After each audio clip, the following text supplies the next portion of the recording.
In a modest London neighborhood in the year 2012, the film begins. Everyday activities are being carried out, and everything appears to be normal. Maeve, an elderly woman, notices something nearby at that precise moment and pauses. She exudes worry and appears to have sensed an outside influence. Trish, one of the neighbors, asks Maeve if she is okay, but the elderly woman replies that it's happening again. She suddenly runs over to the kids in the area and tells them to inside their houses. It is a completely normal day with no indications of danger, so the neighbors are baffled as to why Maeve continues stating, "It's happening again." The poster of a missing girl, indicating that she was kidnapped recently, is shown in the meantime. Chloe, Trish's daughter, sees everything happen from her room across the street while Maeve tries to persuade her neighbors. She is singing the Kookaburra song, which is one of her favorites. She then takes a seat at her desk and begins to draw a portrait of a nearby boy who is playing outside. Surprisingly, the moment she finishes drawing the boy, it appears as though he has been transferred into thin air. Although Maeve and the boy's father are aware that another kidnapping has occurred, they are powerless to stop it. The main character, the Doctor, and his sidekick, Rose, are then introduced to us. The two are time travelers entrusted with correcting any chronological inconsistencies. They have entered this realm via their teleportation portal, but this time they are merely there to watch the 2012 London Olympics opening ceremony. The posters of the missing children are encountered by the two as they stroll through the same area. Curious as he is, the Doctor doesn't think that a person in such a calm neighborhood could be capable of kidnapping kids. Therefore, he begins inspecting as he walks through the area. He immediately feels a rush of energy when he gets close to the house where the last boy vanished, leading him to believe that the kidnappings are connected to the paranormal. Rose converses with Kel, a maintenance worker who has been filling potholes in the area. In the meantime, the Olympic flame will apparently travel down the street on its way to Wembley Stadium. The Doctor, on the other hand, gets into problems for prowling around someone's home like a burglar. While Maeve and Trish come to calm the situation, Rose and Kel rush to assist him. As soon as everyone is assembled, the Doctor displays his police badge and explains that he has been assigned by the government as a detective to help find the missing children. When he asks whether anyone has any knowledge regarding the kidnappings, Maeve stands forward and tells that she can feel an outside force removing the kids from their homes. Chloe is once more spotted looking from her room as the gang continues to talk. She returns to her desk to begin sketching after noticing a cat. While she is doing this, Trish, her mother, enters her room and tries to speak with her. The young girl, who is being rambunctiously, commands Trish to leave because she is busy. We can also see various sketches of her wall, which shows how long she has been doing this. The Doctor and Rose find the cat outside and begin playing with it. But as soon as Chloe is done, the cat appears to be being summoned and enters a little box. It unexpectedly disappears within the box, leaving the Doctor and Rose speechless. The following scene finds Rose exploring the neighborhood by herself when she hears an odd noise emanating from one of the houses. She hesitates before opening the door, and a large ball that appears supernatural jumps at her. Fortunately, the Doctor saves her life by neutralizing the ball when he arrives just in time. Later, the two bring the odd ball to their lab to determine its makeup. The Doctor does some investigation and discovers that the ball is actually comprised of graphite, the same material used to make HB pencils.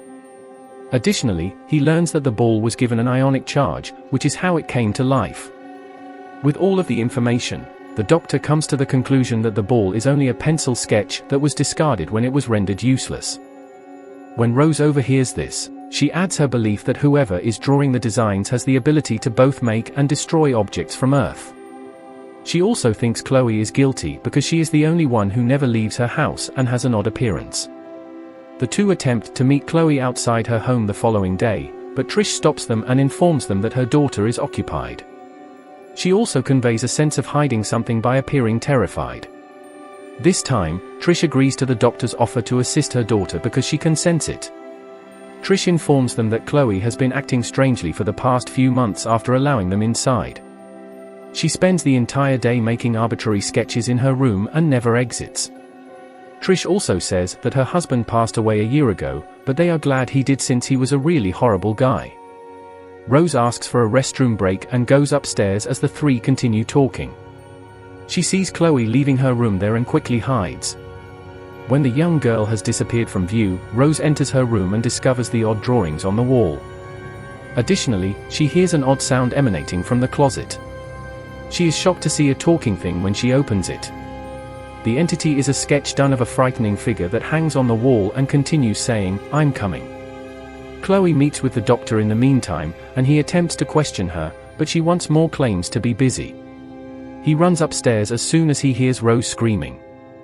When he gets there, he notices the thing trying to exit the closet, so he closes it right away. Trish shows up as well, and she becomes enraged that the two entered her daughter's room without her consent. Suddenly, Chloe says that the figure in the closet is actually her father and that she drew it after seeing him in a dream. Trish worries and asks Chloe what's going on, but she remains silent as per usual. The two time travelers then inform Trish of all the recent events involving her daughter. They emphasize Chloe's use of her drawings to banish children and animals from her area. Trish is astounded to hear all this, as she should be, but she also knows deep down that something is badly wrong with her daughter. The three debate the situation more after going to the kitchen. Trish questions why Chloe drew her deceased father, to which the doctor responds that the small girl had been dreaming about him. Then they return to the young girl's chamber to look for further explanations. But this time, the doctor casts one of his charms on Chloe to make her unconscious so he may converse with the spirit that is controlling her. The creature suddenly starts talking and keeps saying that it doesn't want to be alone. Then it declares that it is an Isolus, a mythological creature that travels through space with its enormous family. This particular Isolus was cut off from its family 2 months ago when a powerful solar flare wrecked its pod and sent it hurtling toward Earth. The doctor explains that these creatures survive off the energy of their family and that if they are separated for an extended period of time, they would perish, which helps Rose and Trish to understand why the Isolus gained control of Chloe's body. Because Chloe had a difficult life and is lonely much like everyone else, the Isolus decided to become her friend. Chloe also created a life-size, exaggerated drawing of her abusive, deceased father as a result of the Isolus. He also says that until the Isolus can match the size of their enormous family, it will keep abducting kids and other animals. When Rose inquires about the figure, the doctor responds, 4 billion. This indicates that until the Isolus has 4 billion family members, Chloe will continue to be used to abduct kids. The entity of Chloe's father in the closet starts knocking on the door at precisely that moment. Chloe begins to experience a panic attack at the same time, as if her father is mentally abusing her. The doctor advises Trish to come up with something that can calm her kid down because time is running short. Trish starts humming the Kookaburra song out of desperation, and luckily it helps. Chloe regains consciousness as the thing goes silent. After some time, the physician and Rose leave to search for the pod that delivered the Isolus to Earth.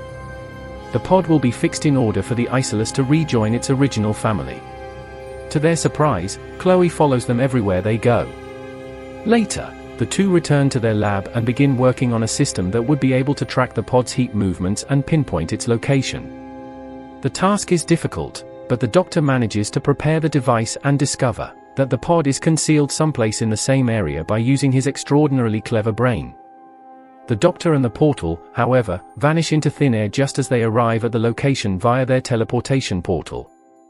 It turns out that Chloe drew the doctor since he was becoming a significant hindrance to her goals.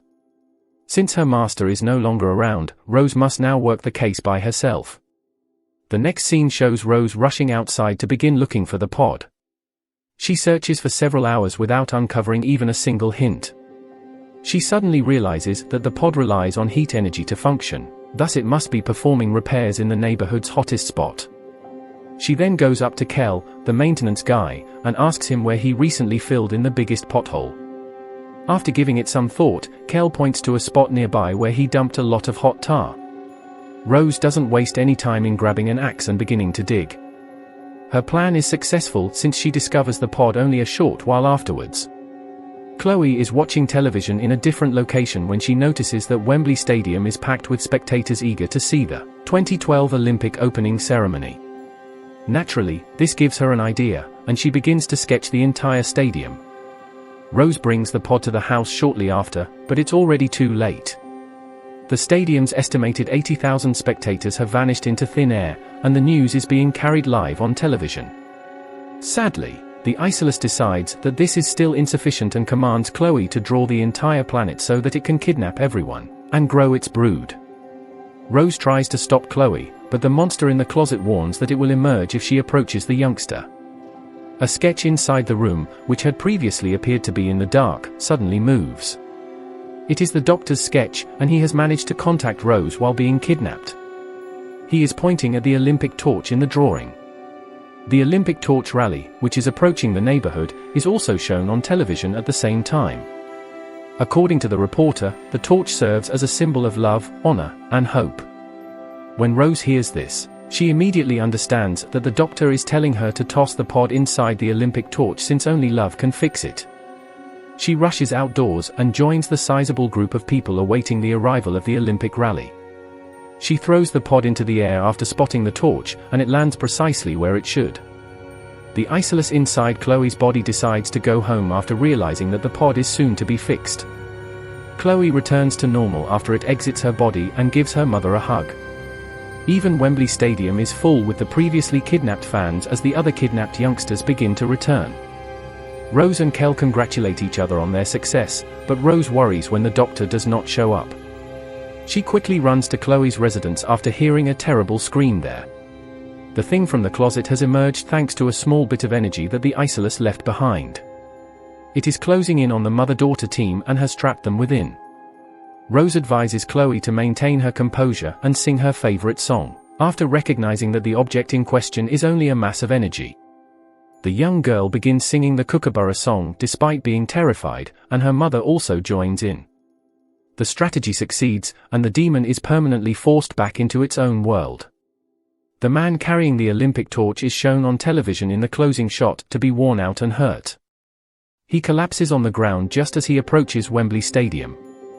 Unexpectedly, the Doctor appears from nowhere, picks up the torch, and walks toward its intended location. He ascends the stadium stairs and ignites the Olympic torch to the applause of the audience and the entire world.